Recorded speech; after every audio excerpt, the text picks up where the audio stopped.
ہندوستان اور خراسان یعنی موجودہ افغانستان کا ابن ماجہ کی روایت ہے۔ عبداللہ حارث رلا رسول اللہ صلی اللہ علیہ وسلم یجناس، مشہدی سلطان یعنی سلطان دونوں طرح سے پڑھ سکتے ہیں۔ اسے حجت عبداللہ ابن حارث فرماتے ہیں، رج اللہ تعالیٰ کے حضور نے ارشاد فرمایا، بشرق کی طرف سے وہ فوجیں نکلیں، لوگ آئیں گے جو عرب میں مہدی کی حکومت قائم کریں گے۔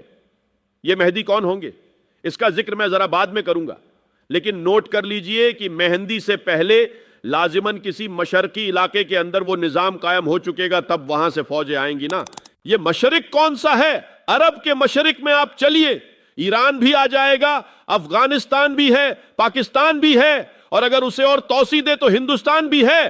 یہ ہے عرب کا مشرق، اس سے فوجیں آئیں گی۔ اس کا کیا مطلب ہے کہ اس میں سے کسی جگہ پر نظام خلافت پہلے قائم ہو جائے گا تاکہ وہاں سے فوجیں آئیں گی جو جزیرہ نما عرب میں حضرت مہدی کی حکومت کو قائم کرے۔ اب دوسری حدیث سنیے، یہ سن ماجہ کی حدیث تھی جو میں نے آپ کو سنائی، آپ نے پڑھی۔ دوسری ترمذی شریف کی روایت ہے، رسول اللہ صلی اللہ علیہ وسلم فرماتے ہیں کہ خراسان کے علاقے سے سیاہ جھنڈے لے کر فوجیں آئیں گی، ان کا رخ کوئی موڑ نہیں سکے گا، ان کو پیچھے پھیر نہیں سکیں گے کوئی بھی، یہاں تک کہ وہ یروشلم میں جا کر جھنڈے نصب کر دیں گے۔ کھیلیا حضور کے زمانے میں یروشلم کو کہتے تھے۔ یہ یروشلم تھا جب حضرت سلیمان کی حکومت تھی اور یہاں پر معبد سلیمانی، ہیکل سلیمانی قائم ہوا۔ پھر یہ یروشلم رہا ہے تاریخ میں، یہاں تک کہ سن 70 عیسوی میں جب ٹائٹس رومی جنرل نے اس کو گرایا، ختم کیا، سیکنڈ ٹیمپل گرا دیا اور یہاں سے یہودیوں کو کہا نکل جاؤ یہاں سے، کوئی یہودی باقی نہیں رہا، بالکل برباد کر دیا۔ اس کے کوئی 150 سال بعد ہیڈرین، رومن ایمپرر ہیڈرین، اس نے پھر دوبارہ آباد کیا اس شہر کو۔ 150 سال تک یہ بالکل بنجر اور غیر آباد پڑا رہا۔ اب ہیڈرین نے جب آباد کیا تو اس کا نام ایلیا رکھا، اب یروشلم نام نہیں تھا، تو حضور کے زمانے میں پھر اس کا نام ایلیا تھا۔ اب اس سے کیا معلوم ہو رہا ہے کہ یہ یروشلم مسلمانوں کے قبضے سے اس وقت نکلا ہوا ہوگا۔ ایک دفعہ پہلے نکلا تھا، بسر 99 عیسوی میں مسلمانوں کے ہاتھ سے نکلا۔ کروسیڈرز عیسائیوں نے آ کر اس کو قبضے میں کیا، لاکھوں مسلمانوں کو مارا، قتل کیا۔ اس کو 1187 عیسوی میں واپس لیا گیا۔ کس نے لیا؟ صلاح الدین ایوبی نے۔ عرب کھوکھلے ہو چکے تھے، عربوں نے کھویا، واپس نہیں لے سکے، بہت حکومت کر چکے تھے، 400-500 برس کی حکومت، اور ان کے عیش اور آرام اب ان میں جان نہیں تھی کہ وہ واپس لے سکے۔ واپس لینے والا کرد تھا صلاح الدین ایوبی۔ تو گویا کہ اب آپ سمجھئے کہ 88 برس تک عیسائیوں کا قبضہ رہا یروشلم پر۔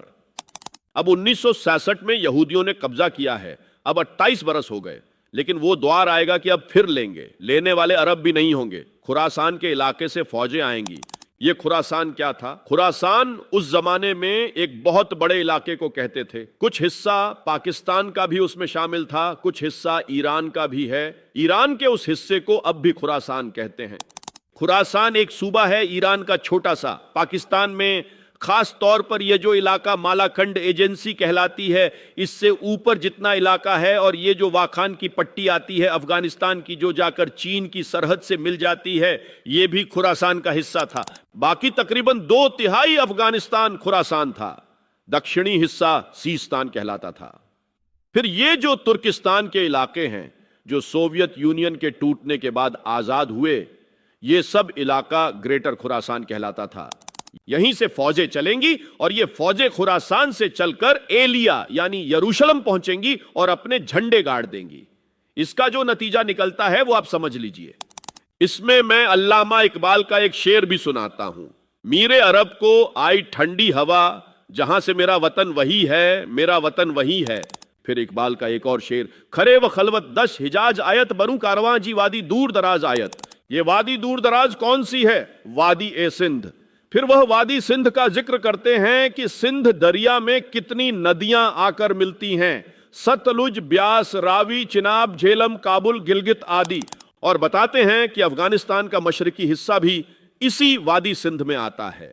پھر وہ کہتے ہیں کہ دنیا اب ایک گلوبل ولیج بن چکی ہے اور آخرکار ایک ورلڈ آنرڈر آئے گا۔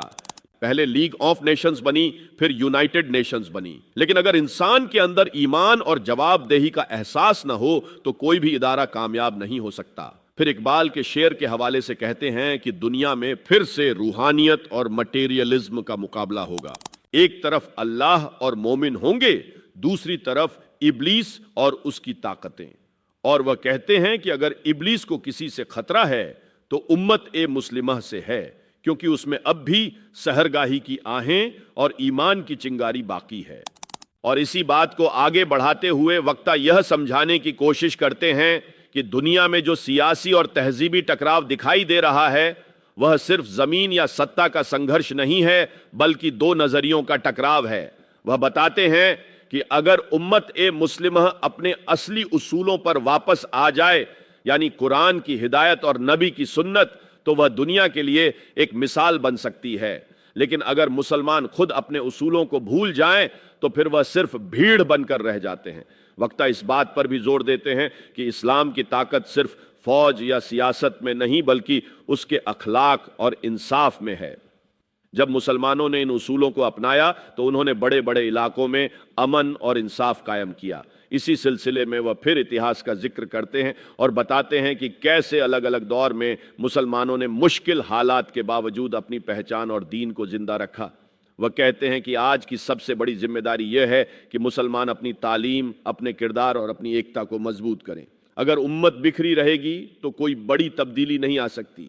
پھر وہ اس بات پر ختم کرتے ہیں کہ آنے والے دور میں دنیا میں بڑے بدلاؤ ہوں گے، لیکن اصلی کام یہ ہے کہ انسان خود کو بدلنے کی کوشش کرے، کیونکہ قرآن کا اصول ہے کہ اللہ کسی قوم کی حالت تب تک نہیں بدلتا جب تک وہ خود اپنی حالت بدلنے کی کوشش نہ کرے. اس لیے وقتہ مسلمانوں کو یاد دلاتے ہیں کہ ذمہ داری صرف سیاسی نہیں بلکہ روحانی بھی ہے. اپنے ایمان، اپنے اخلاق اور اپنے کردار کو مضبوط کرنا ہی اصلی راستہ ہے. ایک نظریہ وہ ہے جو صرف مادیت، مٹیریلزم پر کھڑا ہے، طاقت، دولت، ٹیکنالوجی اور دنیا کی حکومت.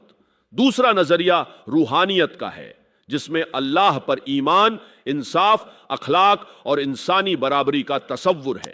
وقتہ کہتے ہیں کہ اتہاس میں جب جب یہ دونوں طاقتیں آمنے سامنے آئی ہیں تو انسانیت کے لیے بڑے فیصلے ہوئے ہیں. آج کی دنیا میں بھی حالات اسی طرف بڑھتے ہوئے دکھائی دیتے ہیں. وہ کہتے ہیں کہ آج دنیا کے بڑے ملک اپنے اپنے نظام کو پوری دنیا پر لاگو کرنا چاہتے ہیں. کوئی پونجی واد کو پھیلانا چاہتا ہے، کوئی اپنی سیاسی طاقت کو. لیکن مسلمانوں کے پاس ایک الگ تصور ہے، انصاف اور برابری پر آدھارت سماج کا. وہ بتاتے ہیں کہ اگر امت مسلمہ اپنے اصلی اصولوں پر واپس آ جائے، یعنی قرآن کی ہدایت اور نبی کی سنت، تو وہ دنیا کے لیے ایک مثال بن سکتی ہے. لیکن اگر مسلمان خود اپنے اصولوں کو بھول جائیں تو پھر وہ صرف بھیڑ بن کر رہ جاتے ہیں. وقتہ اس بات پر بھی زور دیتے ہیں کہ اسلام کی طاقت صرف فوج یا سیاست میں نہیں بلکہ اس کے اخلاق اور انصاف میں ہے. جب مسلمانوں نے ان اصولوں کو اپنایا تو انہوں نے بڑے بڑے علاقوں میں امن اور انصاف قائم کیا.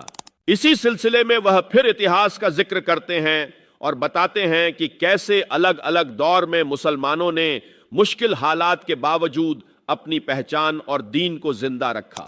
وہ کہتے ہیں کہ آج کی سب سے بڑی ذمہ داری یہ ہے کہ مسلمان اپنی تعلیم، اپنے کردار اور اپنی ایکتا کو مضبوط کریں. اگر امت بکھری رہے گی تو کوئی بڑی تبدیلی نہیں آ سکتی.